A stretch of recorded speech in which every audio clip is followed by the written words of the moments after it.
நீங்க நிறைய பேரு கிறிஸ்தவ வாழ்க்கையில என்ன நோக்கத்துக்காக நான் கிறிஸ்தவனானேன், எதுக்காக ஆண்டவர் என் மேல அன்பு வச்சாரு, எதற்காக என்னை தெரிந்தெடுத்தார் என்பதை சிந்திப்பதே இல்லை. என்ன யோசிக்கிறாங்கன்னா, இயேசுவை நான் பிடிச்சிட்டேன், அவர்கிட்ட இருந்து கறக்க முடிஞ்சது எல்லாத்தையும் என்ன செஞ்சிடலாம், கறந்து எடுத்துடலாம். ஏங்க, அவர் வஸ்திரத்தின் ஓரத்தை தொட்ட பெண்ணுக்குள்ள அற்புதத்தின் வல்லமை கடந்து போச்சு.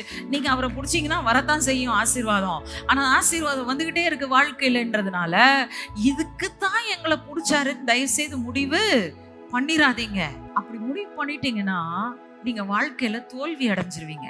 ஏன்னா இந்த வாழ்க்கையின் வெற்றி எதிலே இருக்கிறது என்று சொன்னால், தேவன் என்னை எதற்காக பிடித்தாரோ அதை நான் பிடித்துக் கொள்வதில் தான் வெற்றி இருக்கிறது. அல்லேலூயா. அப்போதான் என் வாழ்க்கை நிறைவு வரும். நீங்க என்ன வயசுல இருந்தாலும் பரவாயில்ல, ஐயோ வாழ்க்கையே வேஸ்ட் பண்ணிட்டேனே இது தெரியாம அப்படின்னு நினைச்சா கூட பரவாயில்ல. நீங்க இப்போ சொன்னீங்கன்னா கூட போதும், ஆண்டவரே என்னை எதற்காக பிடிச்சீங்களோ நான் அதை பிடிச்சுக்கணும்னு சொல்லுங்க, நீங்க வெற்றியோட ஓடுவீங்க.